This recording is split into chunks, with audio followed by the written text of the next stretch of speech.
with Matt, and Matt started asking questions, and he was really interested in the fire service. And not because he wanted to work in the fire service, but he wanted to help change the fire service. He wanted to make the fire service help. Since that time, we have gotten Matt to be our, let me take a step back. We have pure fitness trainers here. Myself is one of them. I kind of run that program, the program of one. So just get used to those programs of one. And so Matt and I came up with this idea, try to get him in here and try to help with fitness and help educate our members with fitness and all that good stuff. Since then, Matt has completed 6 or 7 of our academies as our fitness instructor.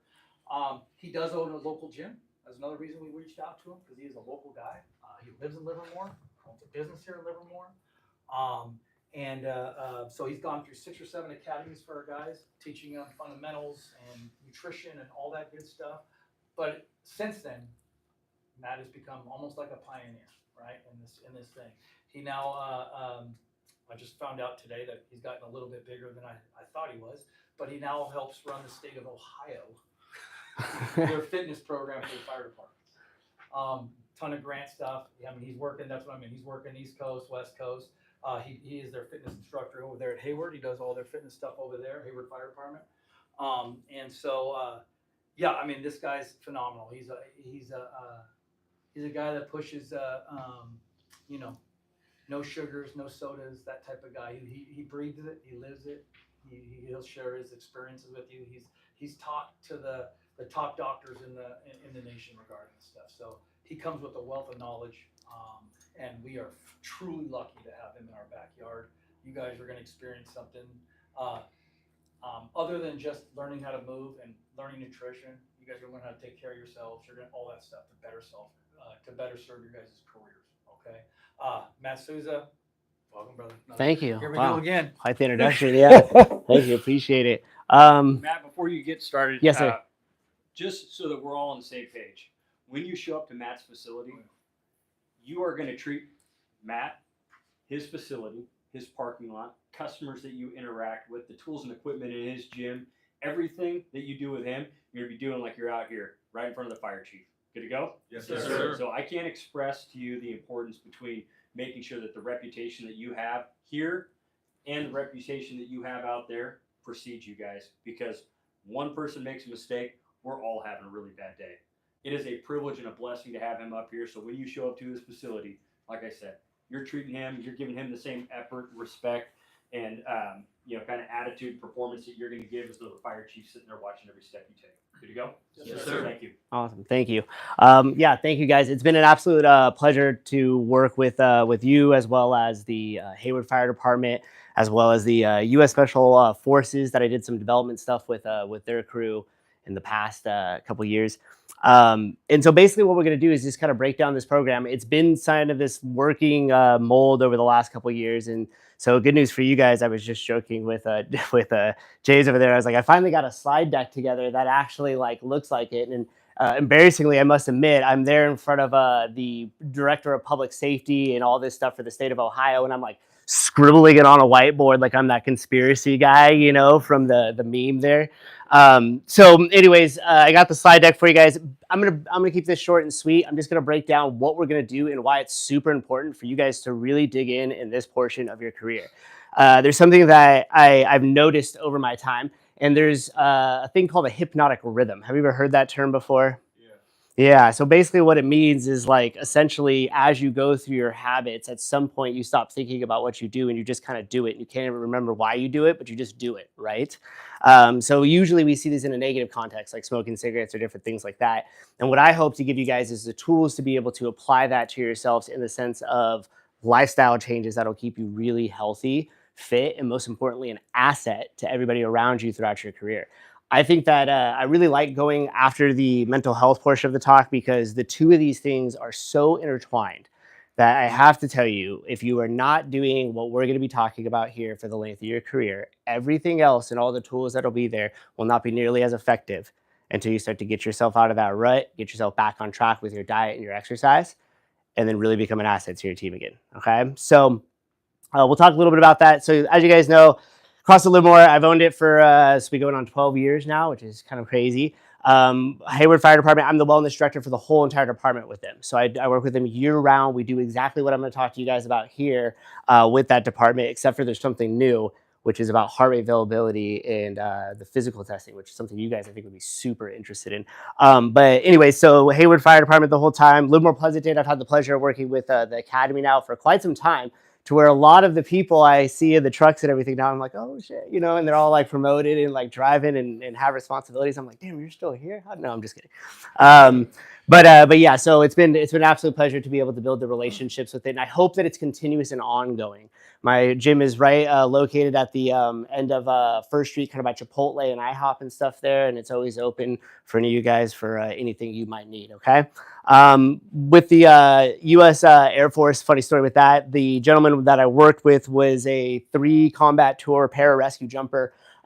He also was a firefighter out in Reno, Nevada, retired. And then I found out he was a year younger than me, and I felt like a real piece of shit, you know? You're just like, damn. And you're, oh, okay, shoot, all right. I thought for some reason. Okay, so anyways, we got together, and really one of the things that I've learned through this that will carry over to you guys is the teamwork aspect of the workouts that we do. Okay, so there is going to be some stuff where we measure just how you guys respond to each other and how you guys respond to the workout, not in fact what the workout is or what you think you're trying to accomplish. Does that make sense? Yeah, it's kind of abstract though, right? Elusive. Okay, so let's get into it. Here's the FIRE program. Here's the purpose.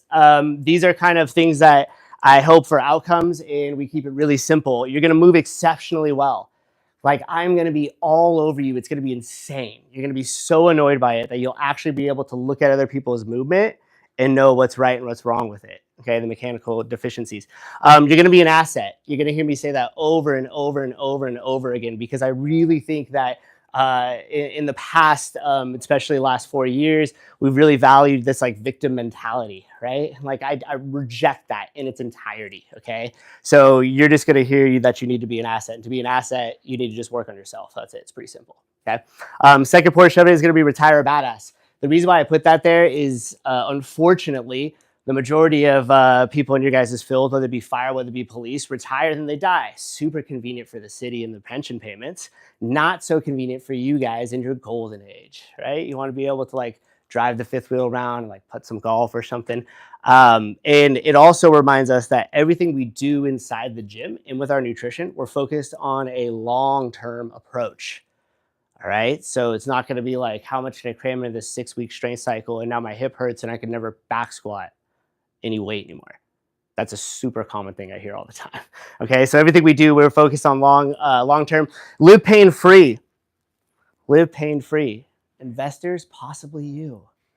Okay, so like what I'm talking about that is I want to be able to give you guys the tools so you can fix yourselves, because as you'll see in my fancy slides here with my statistics that I pulled off Google, you guys will notice that strains and pains are kind of one of the biggest inhibitors of a lot of what happens in your job that eventually turns into an injury.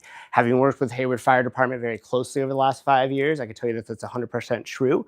And I can tell you that once they know how to fix this and that and the other thing on their own, they're able to live much more pain-free, and they have the strategies in place to be able to do that, okay? I'm gonna step over here because I use my water as my tripod. I'm just gonna snag some of this. All right. Cool. So the next portion, any questions about any of that? Any objections? Someone's like, no, I only do Hydrox. Okay. Yeah. Okay, so this is an anchor here for the whole entire program. This is called the 5 Buckets of Death, and this was developed by my friend Greg Glassman, who also developed CrossFit. And basically what this shows us here is that when we think in terms of firefighter, especially if you're not really aware of kind of the statistics, and you would say, how would a firefighter die in the line of duty? You might look at these buckets here, right? Maybe they breathed in some sort of toxin and had an issue. Maybe there's something kinetic, you know, a piece of building fell on their head, right? Maybe it was a genetic, they whatever, had bad parents and we didn't realize it until their heart got to some maximum stress thing and something was uncovered, right? Maybe it was microbic. Maybe all of a sudden, you know, you got some sort of weird, unique thing due to some sort of mold situation. So we think about those and largely out of our control, but we fear these a lot. And really, statistically speaking, that rarely happens, especially on the line of duty. Now, when we jump what Greg calls here the willful divide, is over into the chronic disease bucket, which is a much larger bucket. And that is actually responsible for not only the most deaths after retirement, but the majority of the deaths online. Okay, do you guys know what happens and why that is by any chance? No? It's a cardiac event that occurs during a call. What ends up happening is they've never really stressed their systems that much, and then they get the call. You guys know what I'm talking about? The call, the one that you're like, oh shit, we're doing some real firefighter shit. Like I'm kicking the door in and whatever. I don't know anything clearly, but you guys understand what I'm saying, right? So you get that call where you are at a high stress level, a high output of physical activity with an unknown time domain on when you're going to get rest. And what ends up happening is some of these guys go in cardiac arrest at the actual site.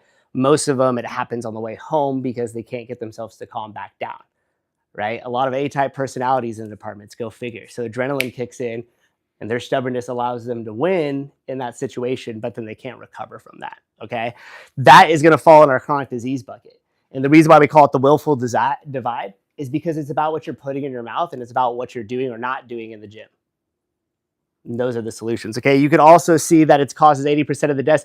These are for general public here, 20% in the 4 buckets with only 14 cents of every dollar in healthcare being spent on it. 80% of the chronic disease bucket with only $86 or 86 cents of every dollar, right? We get rid of that, free healthcare, yay, I solved it. Right? It's a huge chunk of costs that are going to be off. Okay, so that anchors us into the what and the why of the program here. 44% of deaths due to a cardiac event. That's what we were talking about. That's the firefighter statistic, right? So we were talking about in terms of the other buckets, a roof's going to fall on my head, something crazy at a call versus just you being the most harmful thing to yourself by not doing what you're supposed to, okay? We also see here that overexertion and bodily reaction in terms of non-fatal things are also keeping you guys out of work. And if you're out of work or you're going to have some sort of overexertion thing at pickleball, are you an asset to your team? No, not in the slightest bit, right? Okay, so we have that there. Now, this is where it gets really interesting as far as the mental health portion of it, okay? So the quote there is mental health and metabolic health are intertwined. They are not separate. They are one entity, okay? Meaning the more metabolically fit you are, the more your body is able to process and turn your food into energies to keep you alive and keep you moving, the better off your mental health will be, okay? There's a really interesting talk by Chris Palmer. You can see it on the Broken Science YouTube channel. He is the dean of psychiatry over at Harvard, and he's basically putting a bunch of money together so they could prove that exercise and nutrition is better for you than Prozac. Go figure. But they got to put a shitload of money behind that because most people are thinking that this is an independent variable, right? It's something separate than the lifestyle choices that I have, and it's not. It's a dependent variable on the lifestyle choices we make in terms of nutrition and exercise, okay? So highlighted in red here, basically, let me just sum it up to you guys. You're way more likely to deal with all this than everybody from the general public. Way more likely. Obviously, you guys go to some really intense, crazy calls and deal with a lot of stuff the general public never really sees. Okay, so this is why it's even more important for you guys to get into the hypnotic rhythm of exercise and diet. It's not what I have to do, it's just who I am, and this is what I do, okay? So that's the mental health side of stuff. Source, trust me, bro. So here's what we're gonna attempt to do, all right? We have on one side, we have sickness, we have the mental health, we have the physical sickness health, right? In the middle, we have what we're gonna call wellness, and on this side, we're gonna have fitness. You're super mentally fortitude, you're fit, you're good, same with physically, right? And everything that falls underneath that pendulum there is gonna be considered your metabolic health. The first two you're gonna notice is skeletal muscle mass and body fat percentage, okay? So what that basically means is how much are you working out, right? You could tell that by looking at a person and see, okay? Not fat shaming or diet shaming or whatever it is. It's just obvious. You can look at somebody and say they could run a mile without stopping. They cannot. So it's pretty easy where we could place them on our spectrum, right? And then we could conclude a couple things from them as well. Are they going to be an asset to their team physically and mentally? Probably not if you can't run a mile. You need to lose 100, 150 pounds, right? So our job of the program is to move us as much as we can towards fitness, okay? Obviously, the other direction is moving us towards sickness and no good. Here's what the intention is. The chronic disease bucket makes us sick in that. So the further we move away from that pendulum towards fitness and the things we eat and the way we move, the further away we're moving from chronic diseases. At the same time, the stuff that's largely out of our control, we're building a hedge against it. It's making us stronger, so we're harder to kill. So if the roof does fall on the head and the kinetic bucket is there, but I do the Joe Rogan iron thing that I've only seen commercials of but nobody actually really used, then you're like, dude, that dude's next, like insane, right? And that shit falls on his head. He just keeps moving like nothing, he doesn't even know, right?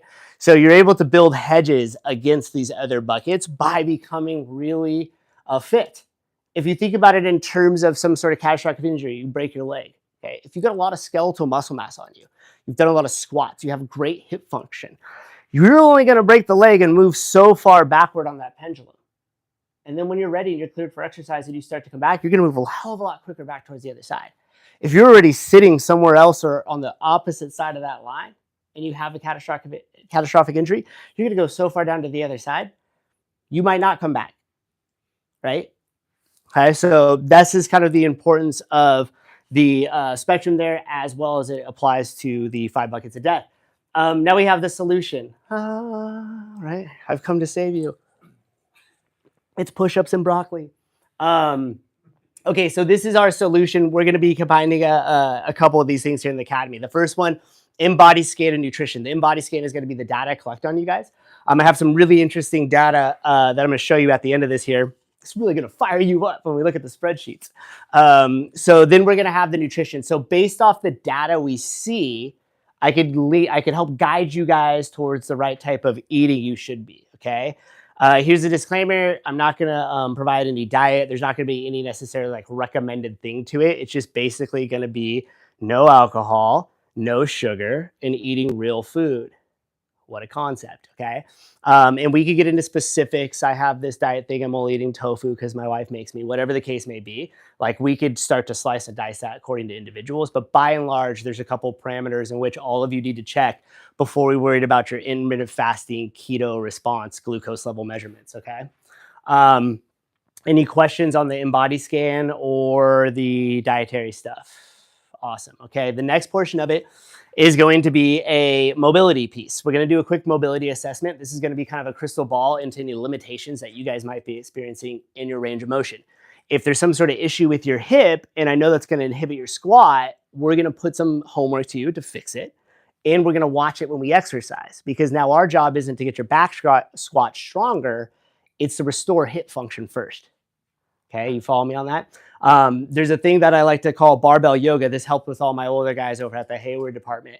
And I was like, every time you say back squat or deadlift, they think all this weight and like everybody does, right? They're like, oh, a bunch of weight. And then when I show them that we're going to do this tempo thing, you're going to hold the bottom, we're going to do a diaphragmatic breath, and then you're going to stand back up and no weight ever goes on the barbell, their brain kind of explodes and they're like, wait, what, right? And so there's a restorative piece to our functional movement that we're going to be starting with as we lay the foundation for you guys, okay? So the mobility test will give us a crystal ball into any limitations that we might be experiencing. I will note that with you guys. We'll have a little chat about it, and then it'll be your responsibility to do the homework and then let me know how it's going as it goes, okay? Luckily, this is a smaller group than it was last year. I think I had like 30 people with the LP or with Las Positas as well. It's a bit crazy, but this group is like a perfect size group. I might even remember a few of your names. Might get crazy. Ryan, I already know, so he's kind of screwed because he's my go-to every time. All right, so the rest of it will be the exercise, which we'll get into in a minute here. This is the scan. This is what it'll look like. You can see the arrows there. The reason why it looks kind of weird compared to the rest of the scan is because I stole this from my wife. I copied her homework. She's a registered dietitian, has her master's degree in nutritional science. So if you really want to go down the rabbit hole or you have some weird blood thing, trust me, we could go pretty far down there, right? But this just gives you an idea of the scan, and the arrows are just pointing at a couple of numbers that we're going to be noting at the beginning. It saves your history. I'm going to have a scan at the end, and we're going to find out if I keep my job, okay? Because if it doesn't go well, it ain't going to look good for me, all right? So we got the research parameters, some other stuff down there. We'll go into that detail when we actually go through the scan. Here's the mobility thing. Okay, remember we talked about aches and strains and pains and all this stuff being this inhibitor, and now all of a sudden you're out of work and, you know, yada, yada, yada, or you can't lift grandma because, you know, you got the shoulder thing. So now the other dudes are doing it. They're kind of pissed because their back hurts because they have to do it every time because you won't fix your shoulder. So that's what this stat tells us here, okay? Strains and sprains keeps majority of you guys out of work, lost days, all that stuff. Not to mention, you're definitely not living pain-free, right? Okay, so that just highlights that. Here, this is going to be kind of our ethos, okay? So underneath injuries, don't just come to me and say you're injured. I don't even know what that means. I have no context, all right? Here's what we're going to talk about.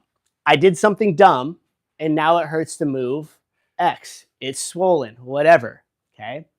And you're going to start the sentence with, I did something dumb, right? Because chances are you did something dumb and now you know it hurts, okay? That happens sometimes through the academies, okay? It's an old injury. This means it was known, so I should know about it before we started exercise.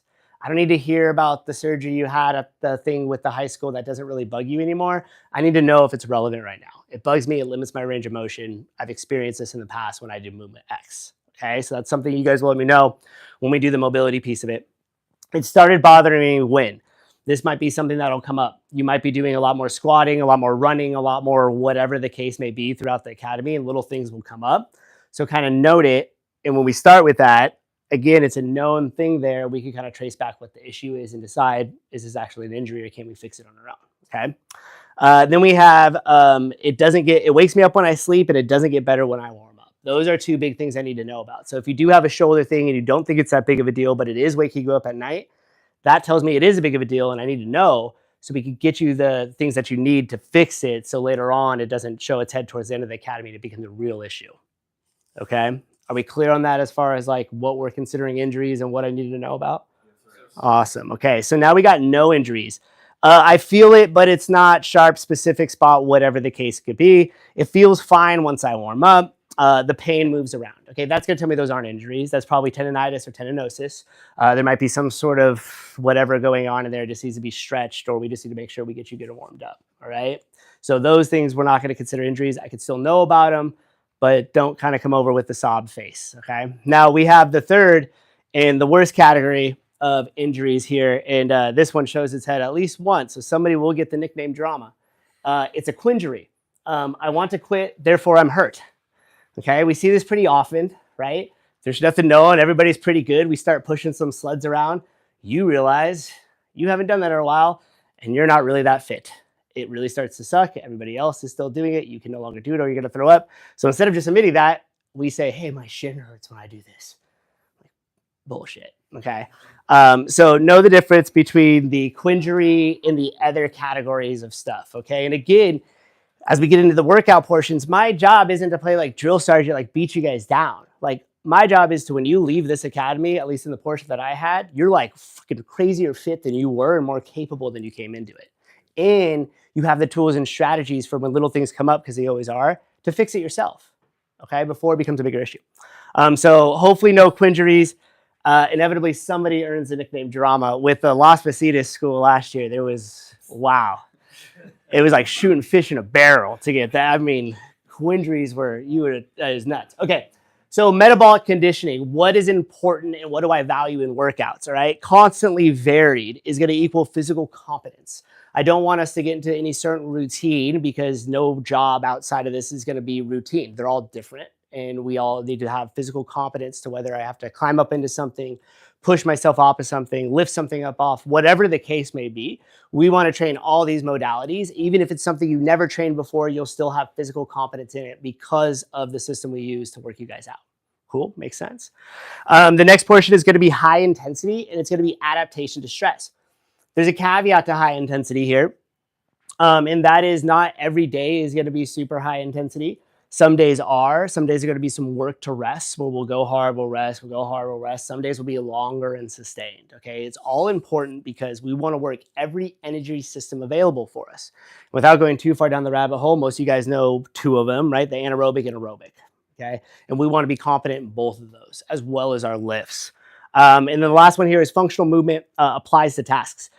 A lot of times when people hear CrossFit, they start to think of these like, the fake pull-ups you guys see online or like some of these crazy movements and all this stuff. I don't value any of that. I go back to like really the core of CrossFit before it became this kind of monster of competition. And that means we do strict pull-ups in the academy. That means we value the movements that are going to give us the biggest return outside of these walls. And it also means that I am justifying every single exercise we do, because God forbid something happens, we could justify why it happened, right? Now, probably handstand push-ups might not fall under that category, okay? But the other movements that you guys might see will all be functional, and they'll be relational to kind of what you guys are doing outside these walls. Makes sense for all of that? Awesome. Okay. One last piece with the intensity. There's also a mental component to it. And I love to play mind games. Okay. You'll find that I have this push and pull, and, you know, James will tell you, like, I'll get in there and everything's all cool, making jokes. And next thing you know, I just see somebody kind of slacking. I just start picking at them like a scab. Just like, as you stand up, you're falling behind. Why are you falling behind? Why can't you do the rep complete? Why did you skip your last reps? Let's bring you in front of the class and tell them why you don't have the same integrity as everybody else who did 15, while you did 10. Are you going to have the integrity to make sure all the water or all the air bottles are filled at the end of your shift? Or are you going to shortcut that like you did your reps? Right? So sometimes we're going to really dive in, and then other times I'm going to be your best friend, and I'll help you with the ankle thing, and we'll make sure you're good to go. Okay? Makes sense? Okay, but everything is intentional there. All right, coming down towards the end of it. So my philosophy on the program here, longevity, we already talked about that. Everything we do, I think about you guys at the end of your career. I plan all the way through, okay? After the academy, if you're like, bro, I'm trying to get on some roids and do some small off junior and get a 500-pound back squat, we can talk about that, right? But while you guys are in the academy, everything is focused on long-term. Virtuosity, that's just a fancy word of saying we're going to move really, really well. I'm very picky about your guys' air squats, about your overhead movement, about your deadlifts. I want you to be really competent in those movements, okay? Understanding where your body is in time and space. They need to be useful. Everything we do has to be intentional and useful to you guys, okay? I'm not just throwing shit against the wall and making stuff up. And then we have intentional, which we already had talked about in terms of like why we're doing what we're doing. And that's the whole entire program, not just the workouts, right? I want you to know that I'm very judgmental. So once you guys stump into my room, I am judging you, all of you, even the ones that I don't think are like I could see. I'm watching you twice as much. It's on purpose.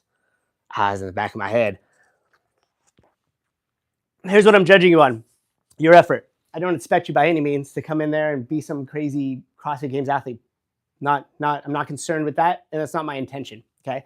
But I am concerned with what is your effort? What are you putting out? And I could tell when you might just be struggling with the workout that day, or when you're just kind of going through the motions, okay? I've been doing this for a while, and I've watched a lot of it, all right? Your attitude, that's going to be huge. What's your attitude like for the workout, for how we are kind of going through different stuff that we do? What's your guys' general attitude as you guys come in with each other? All of that. I'm always watching all of that, okay? And I'm expected to give reports on that type of stuff, right? It's not just whatever in there. So last one is response.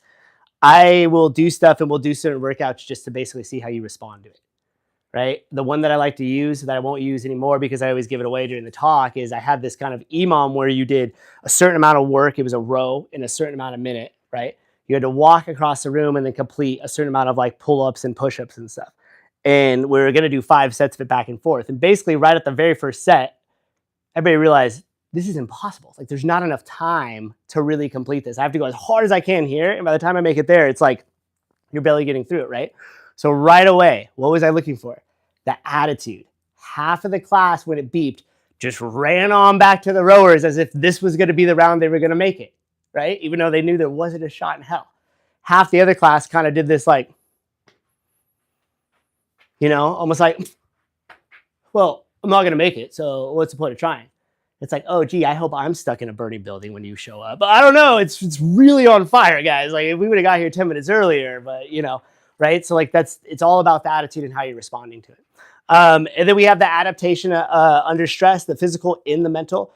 It might be like hokey, it might be a little like drill sergeant-y, but I think when workouts really start to suck, especially how many of you guys are familiar with an assault bike? You ever been on an assault bike? Okay, so you know it starts to suck and we start to play these mind games of like, this sucks, I want to slow down, all this stuff. Like, I think that that is also a really valuable time for you to take yourself to some weird, dark places. How would you respond under this amount of fatigue if you knew you still had a long way to go and you had somebody to save? Like right now, right? That's an opportunity. You could take yourself there mentally. We did a farmer carry workout with the gym. This is just with my general public. And they were like, it's 400 meters. We got to carry 400 meters and back. And I was like, yeah. And they're like, oh, it's going to suck. It's going to hurt the hands. And I made like kind of this same reference. And I was like, well, just pretend it's some crazy situation, you know, active shooter. You got to pick both your kids up and run. Not a great joke with the moms. It did not go over that well.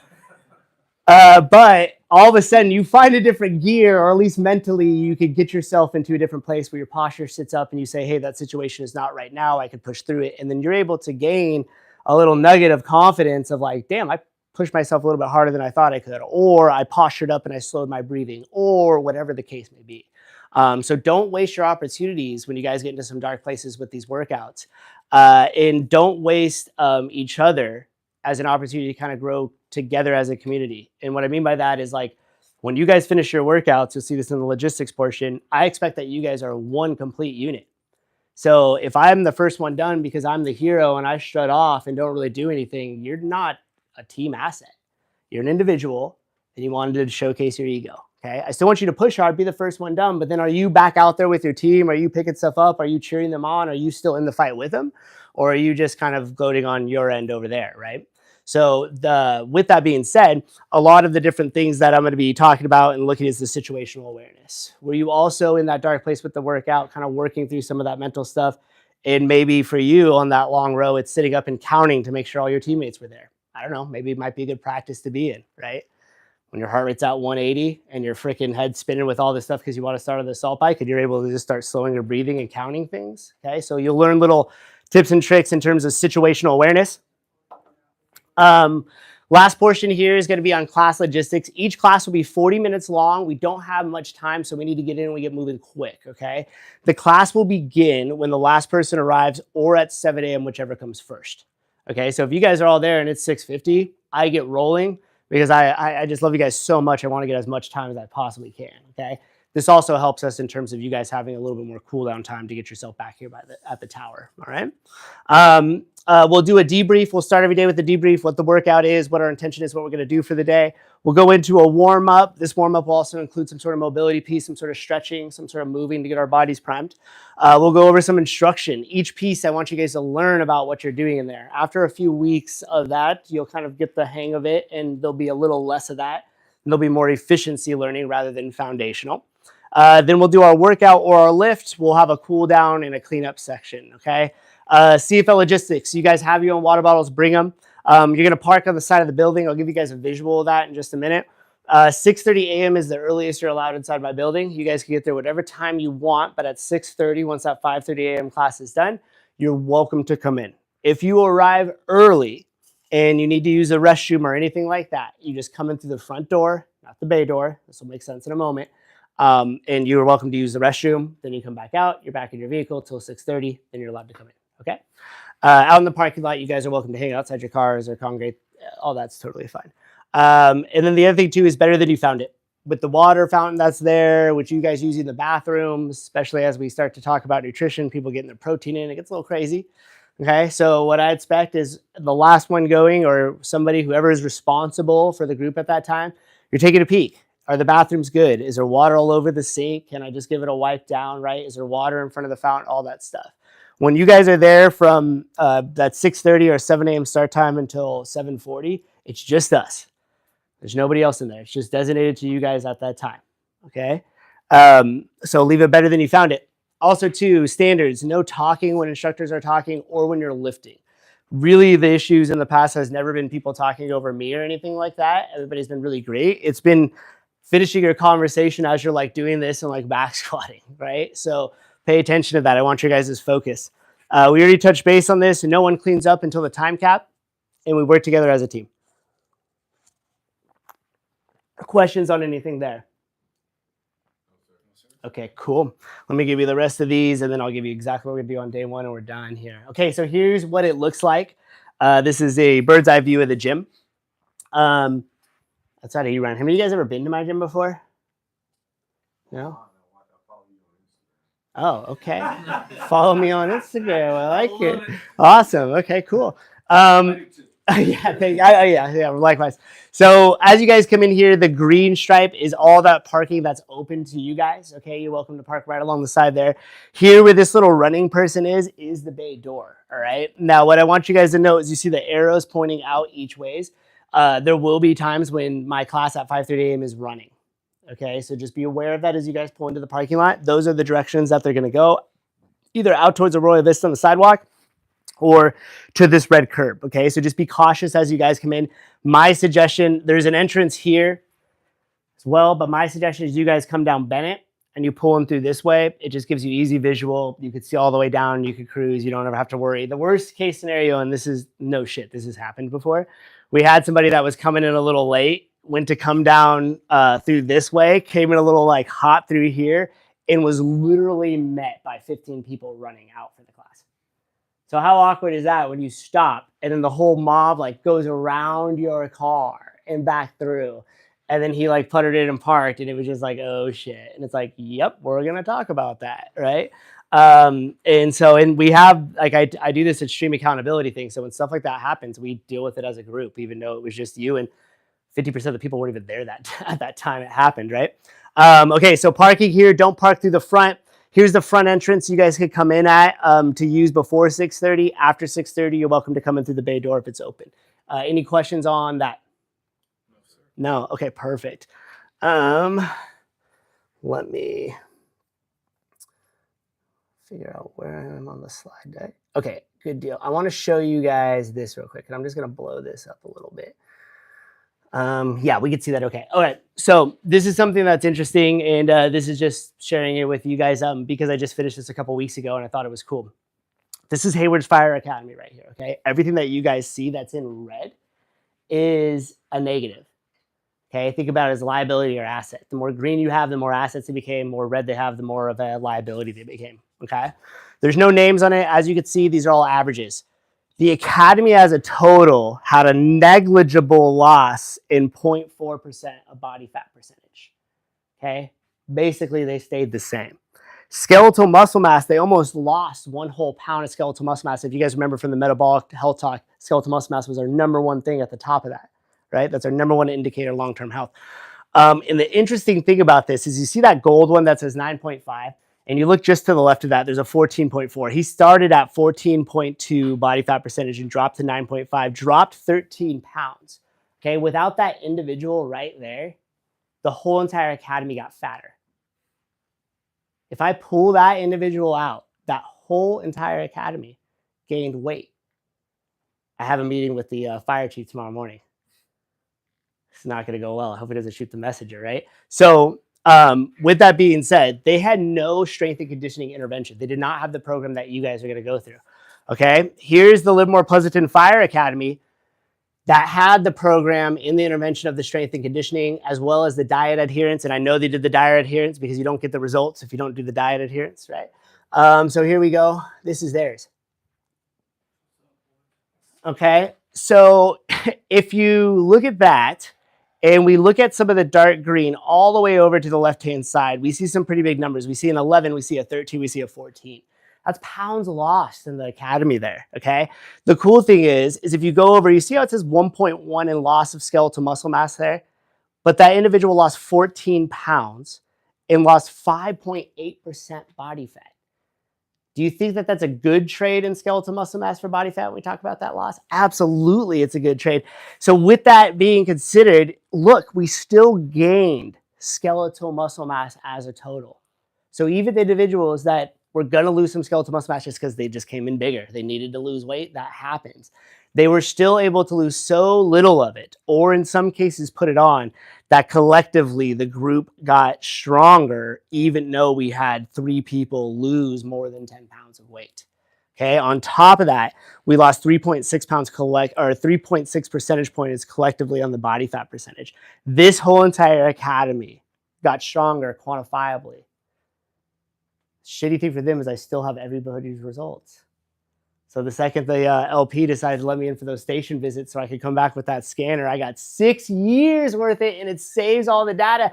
So when they hop back on, oh, you're going to find out what it looked like at the academy to wherever they are now, okay? So eventually I know I'll weasel my way in there to do that. But anyways, I want to end on that piece right there because that really quantifies and showcases exactly the importance of what you guys are doing. And let me just put it to this. And hold on. The end. There we go. I wanted to use my last slide. Okay, so that's the program in a nutshell. I know it's a little kind of long-winded to go over to say that we're just going to exercise and eat, right? But I hope that the talk showed you the importance of what we're going to do, why we're going to do it, and I really hope you guys take advantage of this because I will provide the tools for you to be able to have a lifetime of this to make these lifestyle changes. Cool? Okay, awesome. So any specific questions about anything? Not expected wear, shoe-wise, all that good stuff. Yeah, so when you guys show up, the gym's gonna be cold. Just FYI, I know you guys have your stuff that you'll wear, so dress appropriately, dress warm.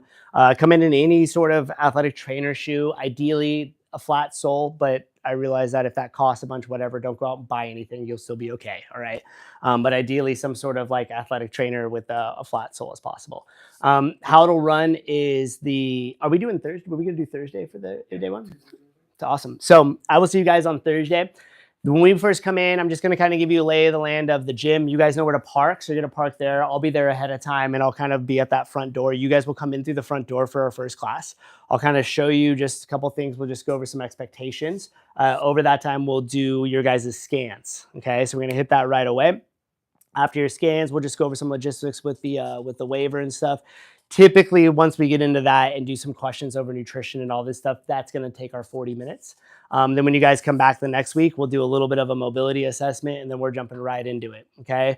We're going to bounce back and forth between what we'll call heavy days where we'll just do some dedicated strength training, and then we'll do some metabolic conditioning days, which will look more or less like the circuit kind of style training that you'll expect through CrossFit. Cool? Yes, sir. Awesome.